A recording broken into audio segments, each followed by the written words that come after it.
Shalom sahabat rohani yang terkasih dalam Tuhan kita Yesus Kristus. Selamat berjumpa dalam renungan di balik layar Rebal, sebuah ruang perenungan di mana kita tidak hanya membaca firman secara lahiriah, tetapi juga kita menyingkap apa yang ada di balik layar kehidupan rohani, menemukan makna yang tersembunyi dan menyelami kasih serta rencana Allah yang agung.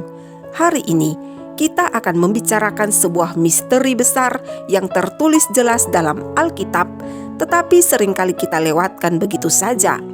Misteri ini adalah mengapa jasad Musa tidak pernah ditemukan. Mari tundukkan hati di hadapan Tuhan. Mari berdoa.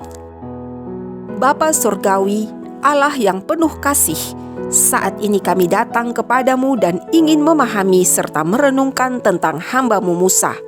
Bukalah mata hati kami agar kami melihat Kristus Sang Penggenap segala sesuatu.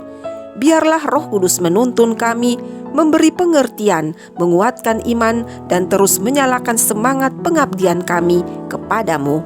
Dalam nama Tuhan Yesus Kristus kami berdoa. Amin. Sahabat Rebal, Musa adalah salah satu tokoh terbesar dalam sejarah Alkitab.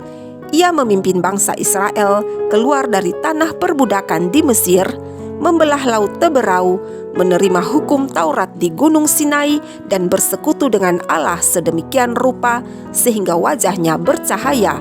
Bahkan Musa disebut sebagai hamba Tuhan, gelar yang tidak sembarangan. Namun ada satu fakta mengejutkan, yakni ketika Musa mati, tidak ada seorang pun yang tahu di mana kuburnya. Padahal biasanya bangsa Israel memberi perhatian besar pada tempat peristirahatan tokoh besar mereka. Kuburan para leluhur menjadi tanda ingatan, tetapi berbeda dengan Musa. Kitab Ulangan pasal 34 ayat 5 hingga 6 mencatat, "Lalu matilah Musa, hamba Tuhan itu, di sana di tanah Moab sesuai dengan firman Tuhan, dan dikuburkannyalah dia di suatu lembah di tanah Moab di tentangan Bet Peor, dan tidak ada orang yang tahu kuburnya sampai hari ini." Pertanyaannya, mengapa Tuhan sendiri yang menguburkannya? Mengapa sampai sekarang tidak ada orang yang tahu kuburnya? Dan apa maksud Tuhan di balik misteri ini?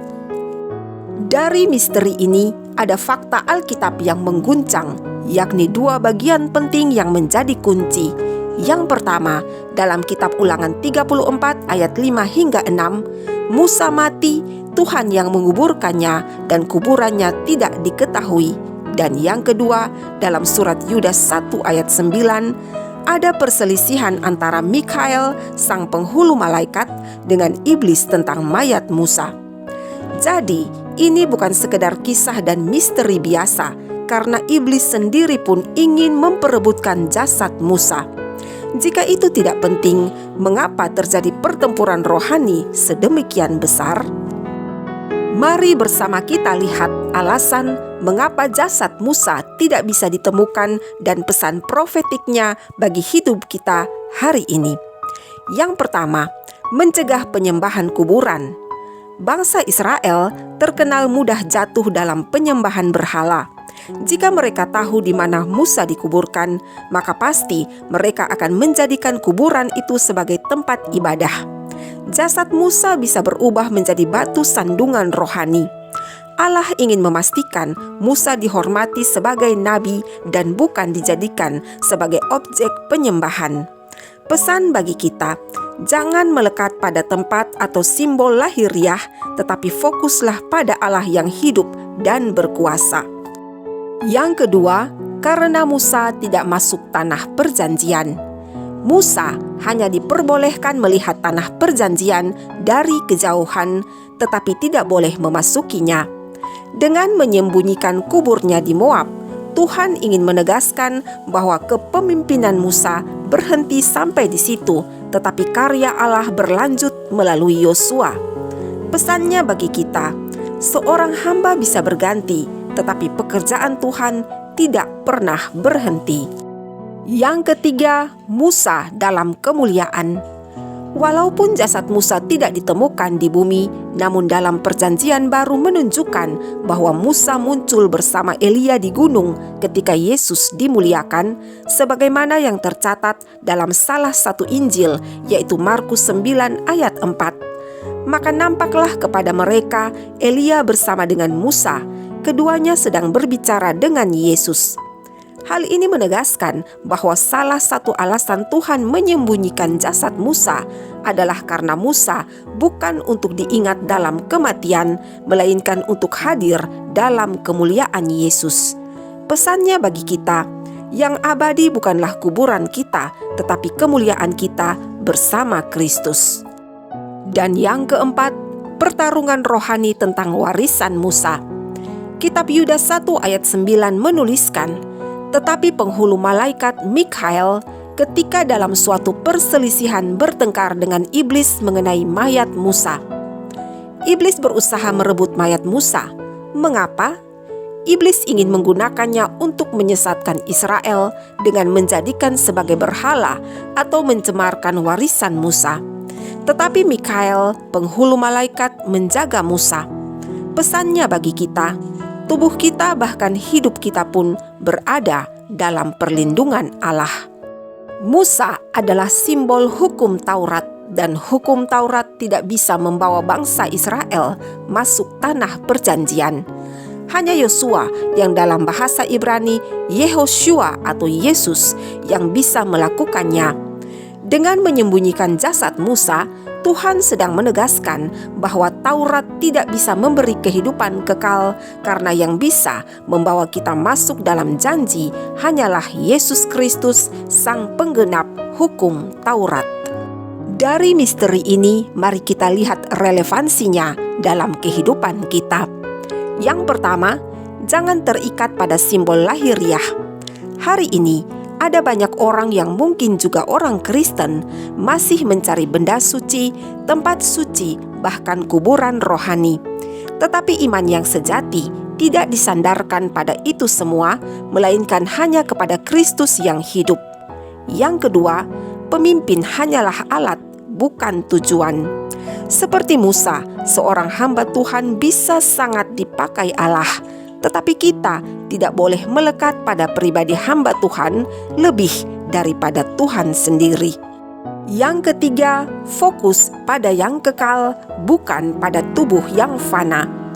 Tubuh kita akan kembali menjadi debu. Oleh karena itu, yang terpenting adalah menjaga roh kita untuk selalu ada dalam tuntunan Tuhan, sebab roh kitalah yang akan bersama Tuhan selamanya. Dan yang keempat, hidup dalam kemenangan Kristus. Pertarungan tentang mayat Musa mengingatkan kita bahwa iblis akan terus berusaha menyesatkan, tetapi kasih dan kuasa Allah juga akan tetap menjaga kita. Berlindunglah hanya dalam naungan Allah, maka kita pasti akan aman. Sahabat, jasad Musa tidak pernah ditemukan karena Tuhan sendiri yang menguburkannya dengan tujuan agar mencegah penyembahan berhala, karena Musa adalah simbol hukum yang berhenti di Moab, dan karena Musa dipanggil untuk hadir dalam kemuliaan, bukan disembah dalam kuburan.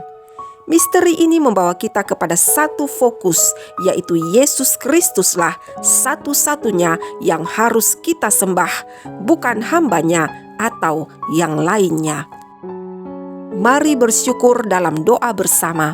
Mari berdoa. Bapa yang Maha Kudus, terima kasih untuk pelajaran dari hidup Musa. Engkau menunjukkan kepada kami bahwa yang penting bukanlah jasad atau kuburan, tetapi ketaatan dan pengabdian hidup. Ajar kami untuk tidak melekat pada simbol lahiriah, tetapi tetap dan terus mengarahkan mata kami hanya kepada Kristus. Jagalah hati kami dari segala bentuk penyembahan yang salah. Biarlah hidup kami pun berakhir dalam kemuliaan-Mu, bukan dalam kebesaran diri kami.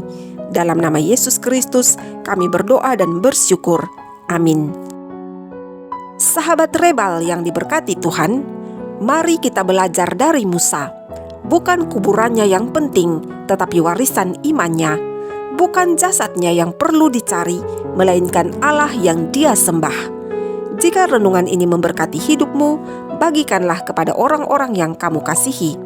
Mari kita terus hidup hanya bagi Kristus, Sang Penggenap hukum Taurat, Sang Juru Selamat kekal. Sampai jumpa pada renungan di balik layar dengan kisah yang lain. Tuhan Yesus memberkati. Shalom.